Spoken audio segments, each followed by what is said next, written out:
une vidéo brève pour vous présenter ce dernier bouquin, l'ADN du coaching, la mosaïque du vivant, que j'ai dédié à Raphaël qui est arrivé dans notre famille en juillet 2022, au moment où je terminais ce livre.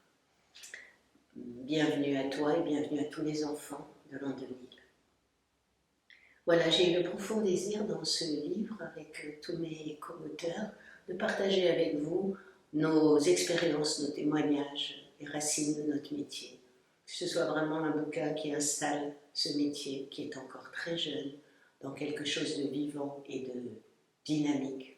Ne nous laissons pas enfermer par déjà des dogmatismes. Des fois, j'ai vraiment envie de partager que c'est important de garder ce métier jeune et qu'il continue à être dans la recherche. À la création, en 92, j'avais l'intention de valoriser les métiers du changement en les professionnalisant au-delà des outils utilisés.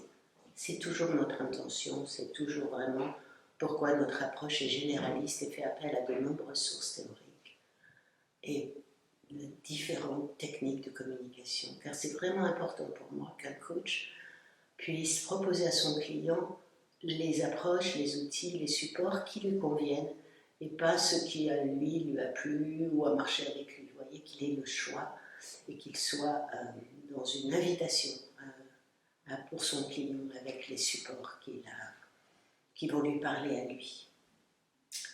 En fait, l'essence la plus vivante de la démarche de coaching professionnel est la danse qui caractérise l'ADN du coaching. Alors, vous êtes curieux, c'est quoi cet ADN? Il s'incarne dans le tissage complexe des compétences de ce métier entre le savoir-faire high-touch et le savoir-faire high-tech. High-tech, c'est l'expertise du métier, c'est ce qui nous donne la sécurité, les points de repère. Le high-touch, c'est plutôt l'art du sensible, de la relation. Je vous propose un début de poème qui m'a amusé de jouer avec les lettres ADN. A comme accueil, aventure, alliance. D comme déployer, devenir, danser. N comme nature, nouveau, nuance. Voilà, à vous de compléter ce poème avec vos mots.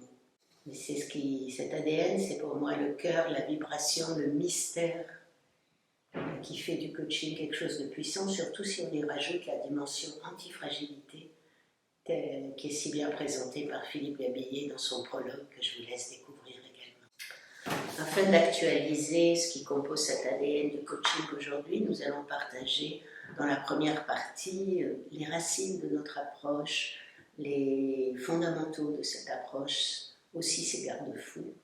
La deuxième partie présentera la diversité des lieux où se produit la mutation grâce au coaching, l'organisation, le dirigeant, les équipes nouvelles, le co-learning, le réseau apprenant, le coaching interne.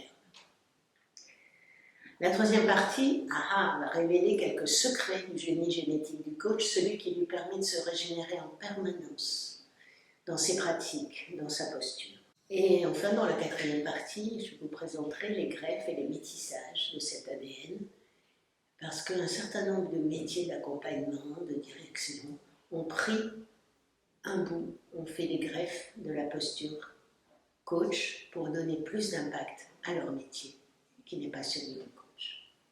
Voilà, j'espère que vous allez vous régaler et à bientôt.